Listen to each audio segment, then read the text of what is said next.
Welcome to NSTV news. నేను సౌజన్య. ముందుగా ముఖ్యాంశాలు.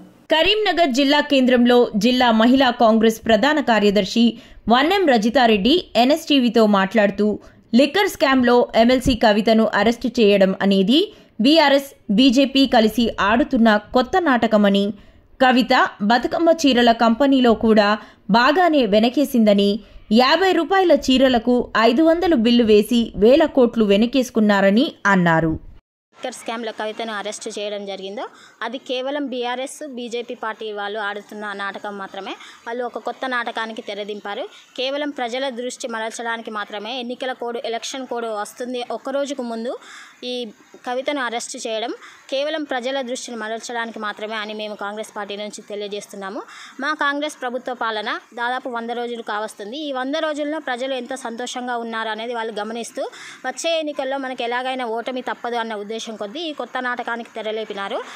బీజేపీ వాళ్ళు కానీ, నరేంద్ర మోడీ గారు కానీ, కేసీఆర్ కానీ కవిత అరెస్ట్ గురించి ఇప్పటి వరకు ఖండించలేదు.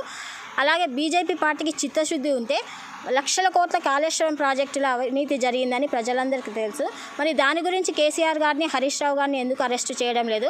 అలాగే హైదరాబాద్ పరిసర ప్రాంతాల్లో ఉన్న భూములు ఆక్రమణకు గురి అయినాయని కేటీఆర్ గారిపైన అనేక ఆరోపణలు వచ్చాయి.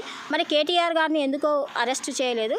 అలాగే ధరణి భూమిలో వీణ సంతోష్ కుమార్ గారి వీణ కూడా చాలా ఆరోపణలు వచ్చాయి. మరి సంతోష్ కుమార్ని కూడా అరెస్టు చేయాలి కదా. వాళ్ళకి చిత్తశుద్ధి ఉంటే వెంటనే కేసీఆర్ని, కేటీఆర్ని, హరీష్ రావుని, సంతోష్ కుమార్ గారిని అరెస్టు చేసి ప్రజలకు చూపించాల్సిందిగా మేము కాంగ్రెస్ పార్టీ నుంచి డిమాండ్ చేస్తున్నాము. అలాగే ఒక లిక్కర్ స్కామే కాకుండా బతుకమ్మ చీరలు నేతన్నల దగ్గర 50 రూపాయలకు తీసుకొని దానికి 500 రూపాయలు బిల్ చేసి జనాలకు ఇవ్వడం జరిగింది. ఇందులో కూడా దాదాపు చాలా వేల కోట్ల స్కామ్ జరిగింది. అలాగే బీఆర్ఎస్ నాయకులకు అన్ని ఎక్కడ చూసినా స్కామ్లే. బీఆర్ఎస్ ఎమ్మెల్యేలు, బీఆర్ఎస్ ఎంపీలు హైదరాబాద్ సరౌండింగ్ పరిసర ప్రాంతాల్లో ఎక్కడ చూసినా భూ ఆక్రమణ కేసుల్లో వాళ్ళు ఉన్నారు. దాదాపు 1000 కోట్లకు పైగా సంపాదించినారు. టోటల్ రాష్ట్రాన్ని మొత్తం ఊడ్చిపెట్టినారు. కేవలం బీఆర్ఎస్ పార్టీ వాళ్ళు ఎందుకు స్టార్ట్ చేసినారు అంటే కేవలం వాళ్ళ ఆస్తులు కూడబెట్టుకోవడానికి మాత్రమే బీఆర్ఎస్ పార్టీని స్థాపించి ఈరోజు 1000 కోట్లకు పైగా పడగలెత్తినారు. దీన్ని మేము కాంగ్రెస్ పార్టీ నుంచి ఖండిస్తున్నాము.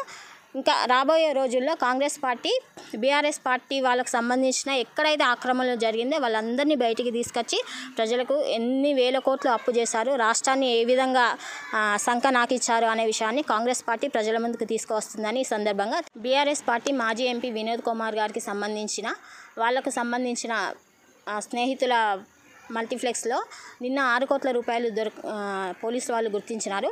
దానికి ఎలాంటి రసీదు కూడా లేదు. ప్రజలు ఎన్నికల్లో బుద్ధి చెప్పినా కూడా బీఆర్ఎస్ పార్టీ వాళ్ళ బుద్ధి ఇంకా మారలేదు. అది కేవలం ఎన్నికల ఖర్చుల కోసమే దాచిపెట్టినారు.